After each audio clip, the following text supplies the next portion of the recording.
A റഹീം ഇപ്പോൾ telephone line ചേരുകയാണ്. Shri A Rahim M P, doctor Shashi Tharoor ഈ പരിപാടിയിലേക്ക് വരികയാണെങ്കിൽ ആ പരിപാടി കുറച്ചുകൂടി ഒന്ന് കളറായേനെ എന്നുള്ളതിൽ ആർക്കും സംശയമില്ല. സ്റ്റാർട്ടപ്പ് ഫെസ്റ്റിവൽ ഇത് ആദ്യമായി തന്നെ ഒരു യുവജന സംഘടന നടത്തുകയാണ്. അതിനാദ്യം തന്നെ അഭിനന്ദനങ്ങൾ. തരൂരുമായുള്ള സംഭാഷണം എങ്ങനെയായിരുന്നു? വളരെ പോസിറ്റീവായിരുന്നു. വളരെ വെൽക്കമിംഗ് ആയിട്ടായിരുന്നു അദ്ദേഹം കാര്യങ്ങൾ എടുത്തത്. അദ്ദേഹത്തിന്റെ ഡൽഹിയിലെ വസതിയിലാണ് ഞാനും ഡിവൈഎഫ്ഐയുടെ കേരള സ്റ്റേറ്റ് സെക്രട്ടറി സനോജും അതോടൊപ്പം തന്നെ കേന്ദ്ര കമ്മിറ്റിയും ഞങ്ങൾ 3 പേരായിരുന്നു ചെന്നത്. അദ്ദേഹത്തോട് ഞാൻ കാര്യം പറഞ്ഞു, ഈ വിഷയങ്ങൾ മുഴുവൻ അദ്ദേഹത്തോട് പറഞ്ഞു, ഞങ്ങളുടെ പ്രോഗ്രാം എങ്ങനെയാണെന്ന് പറഞ്ഞു. അദ്ദേഹം വളരെയധികം പോസിറ്റീവായിട്ട് അതിനെ സ്വീകരിച്ചു. വികസനത്തിന്റെ കാര്യത്തിൽ താൻ സാധാരണ രാഷ്ട്രീയം നോക്കാറില്ല എന്ന് അദ്ദേഹം ഞങ്ങളോട് പറഞ്ഞു.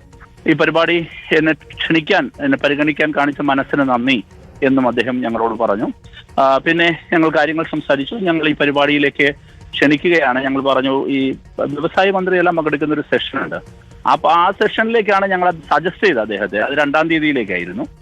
അപ്പോൾ അദ്ദേഹം 2-ാം തീയതിയുള്ള അസൗകര്യം 2ഉം 1ഉം ഒരുപോലെ അസൗകര്യമുണ്ട് എന്ന നിലയിൽ പറഞ്ഞു. അദ്ദേഹത്തിന്റെ PA വിളിപ്പിച്ചു.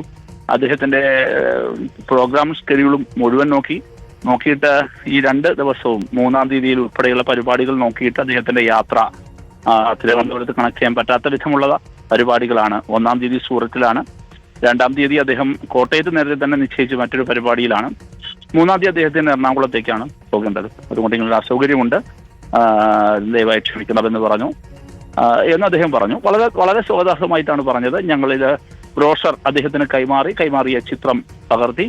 അതെല്ലാം തന്നെ അദ്ദേഹം വളരെ പോസിറ്റീവായും വളരെ പ്രോത്സാഹനപരമായിട്ടുമാണ് അദ്ദേഹം ഇക്കാര്യത്തെ കണ്ടത്. ഇന്ത്യയിൽ ആദ്യമായ ഒരു യൂത്ത് ഓർഗനൈസേഷൻ, താങ്കൾ നേരത്തെ സൂചിപ്പിച്ചതുപോലെ ഒരു സ്റ്റാർട്ടപ്പ് ഫെസ്റ്റിവൽ നടത്തുകയാണ്. അത് മാർച്ച് 2 തീയതികളിൽ. ഞാൻ അദ്ദേഹത്തോട് പറഞ്ഞു, ബഹുമാനപ്പെട്ട മുഖ്യമന്ത്രിയാണ് അത് ഉദ്ഘാടനം ചെയ്യുന്നത്. രാഷ്ട്രീയത്തിന് അതീതമായി ഒരുപാട് മാനേജ്മെന്റ് രംഗത്തെ വിദഗ്ധർ, ടെക്നോക്രാറ്റുകളൊക്കെ അതിനകത്ത് പങ്കെടുക്കുന്നുണ്ട് എന്ന കാര്യവും ഞങ്ങൾ അദ്ദേഹത്തോട് സംസാരിച്ചു, അറിയിച്ചു. എല്ലാം വളരെ പോസിറ്റീവായിട്ടാണ് അദ്ദേഹം കേട്ടതും പ്രോത്സാഹനപരമായിട്ടായിരുന്നു അദ്ദേഹത്തിന്റെ പെരുമാറ്റവും. ശ്രീ എ റഹീം, താങ്കൾക്കും അറിയാമല്ലോ, ശശി തരൂർ സംസ്ഥാന സർക്കാരിന്റെ വ്യവസായ നയത്തെക്കുറിച്ച് ഒരു ലേഖനം എഴുതിയതിനു ശേഷം പിന്നീട് അദ്ദേഹത്തിന് വിശദീകരണമാണ്. ഇപ്പോൾ ഏറ്റവും ഒടുവിൽ സോണിയാഗാന്ധിയുടെ വസതിയിലേക്ക് വിളിപ്പിച്ചുള്ള വിശദീകരണം വരെ കഴിഞ്ഞ ഒരു സാഹചര്യത്തിലാണ്, അതിനിടയിലാണ് ഈ കൂടിക്കാഴ്ച നടന്നിരിക്കുന്നത്. ഇത് രാഷ്ട്രീയമായി ശശി തരൂരിന് അടുത്ത ചോദ്യങ്ങൾ നേരിടേണ്ടി വരില്ലേ? അത് തന്നെ എത്ര ബാലിശമാണ് അങ്ങനെ ചോദിക്കുന്നവർ. ആ ചോദിക്കുന്നവരുടെ മാനസികാവസ്ഥ പ്രത്യേക പരിശോധനയ്ക്ക് വിധേയമാക്കണ്ടേ സുജയ? നിങ്ങൾ ആലോചിച്ച് നോക്കൂ. ശ്രീ ശശി തരൂർ സംസാരിച്ചത് അന്താരാഷ്ട്ര ഏജൻസികളുടെ ഡേറ്റയുടെ പശ്ചാത്തലത്തിലാണ്.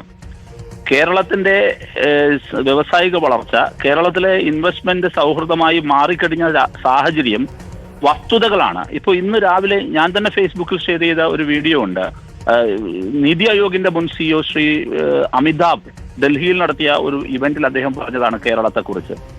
അതിശയിപ്പിക്കുന്ന മാറ്റമാണ് കേരളത്തിൽ ഉണ്ടായിരിക്കുന്നത് എന്ന് അദ്ദേഹം പറയുന്നു. 2016 മുതൽ കേരളത്തിന്റെ ബഹുമാനപ്പെട്ട മുഖ്യമന്ത്രി ശ്രീ പിണറായി വിജയന്റെ നേതൃത്വത്തിൽ കേരളം 2016 മുമ്പുള്ള ഇടതുപക്ഷ ജനാധിപത്യ മുന്നണി ഗവൺമെന്റുകളുടെ കാലത്ത് വിദ്യാഭ്യാസം, ആരോഗ്യം,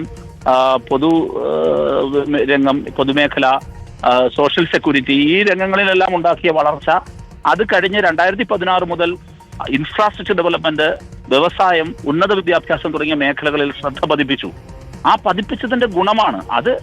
നമ്മുടെ നാട്ടിൽ തൊഴിലവസരങ്ങൾ ഉണ്ടാകുന്നതിനെ പോസിറ്റീവായിട്ടല്ലേ കാണേണ്ടത്? ഉറപ്പായും. ഇപ്പോൾ അതിന്റെ ഭാഗമായി ഞാൻ ഒരു കാര്യം കൂടി ചോദിച്ചോട്ടെ ശ്രീ എ റഹീം, ഇപ്പോൾ താങ്കൾ ശശി തരൂരിനെ ക്ഷണിച്ചു, സ്റ്റാർട്ടപ്സിന്റെ ഫെസ്റ്റിവൽ അല്ലേ? അങ്ങനെയാണെങ്കിൽ മുൻ IT മന്ത്രി രാജീവ് ചന്ദ്രശേഖരനെയും ക്ഷണിക്കാമല്ലോ. രാഷ്ട്രീയത്തിന് അതീതമായാണ് ഈ ക്ഷണമെങ്കിൽ. അല്ല, ഈ കാര്യത്തിൽ ശ്രീ ശശി തരൂരിനെ ക്ഷണിക്കണമെന്ന് ഞങ്ങൾ തീരുമാനിച്ചത് അദ്ദേഹം ഇതിനെക്കുറിച്ച് വളരെ പോസിറ്റീവായ ഒരു കമന്റ് നടത്തിയ പശ്ചാത്തലത്തിൽ കൂടിയാണ്.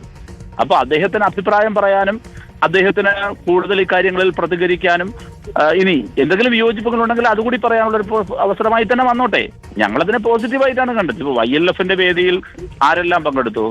ഇപ്പോൾ നമ്മുടെ ഇദ്ദേഹം ഉണ്ണി ബാലകൃഷ്ണനെ ഞങ്ങൾ ക്ഷണിച്ചിരുന്നല്ലോ അവിടെ YLF-ന്റെ വേദിയിൽ. ഇതൊക്കെ ഒരു ഡയലോഗിന്റെയും ഡെലിബറേഷന്റെയും സ്ഥലമായിട്ട് മാറണം എന്നുള്ളതാണ് ഞങ്ങൾ ഇക്കാര്യങ്ങളിൽ ആലോചിക്കുന്നത്. ഒരു പ്രൊഡക്റ്റീവും വളരെ ഹെൽത്തിയുമായിട്ടുള്ള ആരോഗ്യപരമായ ഒരു അന്തരീക്ഷം കേരളത്തിൽ ഉണ്ടായി വരുന്നു. അതിനെ ചില കോൺഗ്രസിന്റെ നേതാക്കൾ, ഒരു വിഭാഗം കോൺഗ്രസ് നേതാക്കൾ വല്ലാതെ അസ്വസ്ഥരാകുന്നു. അത് ശരിയല്ല കേരളത്തിന്. ഇപ്പോൾ ഈ ക്ഷണത്തിലൂടെ ആ അസ്വസ്ഥത കുറച്ച് കൂടിയിട്ടും ഉണ്ടാകും.